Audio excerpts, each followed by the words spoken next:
4 inches target plate at 300 yards. Firing.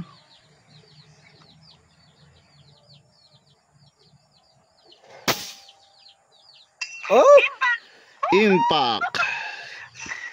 Saya ni Brother Elias natin doon. So hit natin 300 yards, 4 inch target plate. Ipapakita natin later on dyan sa edit natin dito sa video. So saglit lang, pakita lang natin, i-range natin yung target. So ito siya, kumain siya ng okay. Op, nakikita kita dito sa scope, Elias. Saglit lang, may measure natin, papakita natin kung ilang hash or line yung nakain. So kinain niya is almost 0.5, kasi yung subtent natin dito is 0.5 ang ating subtent dito sa ating reticle. So almost 0.5, I can say kinain niya is around 0.4 maybe. So ito mga sir, 300 yards yan. Ito, re-range natin using the reticle. Ganito po, okay. Saglit. Yep. Then picturean mo, Brother Elias. Hello, Brother Elias. Picturean mo yung plate natin sa 3 inch, 4 inch target plate, square plate. Picturean mo yung patama. Sige, puntahan mo habang nakikita kita sa scoop. Picturean mo, then isingit natin later mo mamaya dito sa video. Okay, ang ginamit nating unit ay unit ni Brother June Doniego. So for sale na po to, 300 yards, 4 inch target plate, 4x4 papakita natin dito. Then ito po yung kanyang Taurus. Again, yan po ay ang pinaka lolo ng Taurus. Diyan ko po dinevelop lahat. Pansinin nyo to mga basher, baka hindi nyo alam din yan. So anyhow, nagawa natin yung 300 4 inch target plate. And thank you sa syempre papanood kahit mahaba-haba yung video. Again, mayroon tayong 200, pinunta natin sa 300, same plate, 4 inch target plate, and very successful naman yung hit shot natin.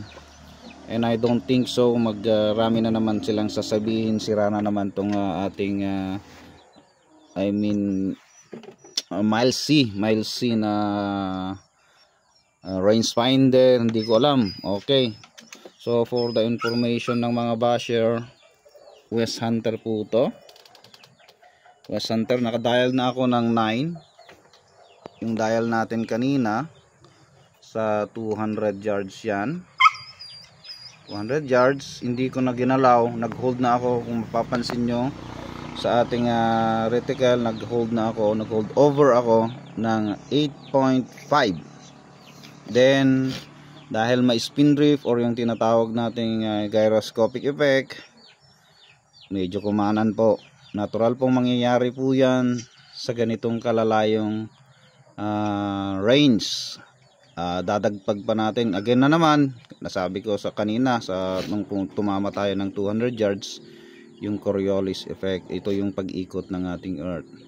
Mapapansin nyo sa video, kung i-replay ninyo o i-rewind o check nyo ninyo, na masyadong matagal yung pag-impact ng bala.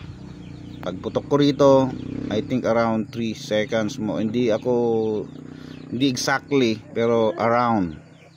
Okay, so enjoy sa panunood, enjoy din sa air gunning. Tanong lang po kayo, hayaan na natin sina mga basher, kasi siguro natapakan natin ang kanilang ego, and babayaan na natin. Let's move on po sa ating pagtulong sa kapwa air gunero, di po ba? Uulitin natin mga kaibigan. For sale po si Taurus. Medyo marumi-rumi lang kasi nasabak-sabak po yan sa maraming bakbakan. For sale na po ang ating Taurus, owned by Sir Brother June Doniego. siguro ilalagay ko yung pangalan niya rin sa post na to. And yung scope natin, di na natin nakuha ang ating scope. Yung scope ko na lang ang ating nagamit kasi very busy po yung nabenta na natin. And I think marami kasing mangyayari. Magsiset ka na naman or gastusin. Okay, siguro busy po. And ito na lang po ang ating ginamit, ang ating West Hunter. So thank you mga ka-NBAS.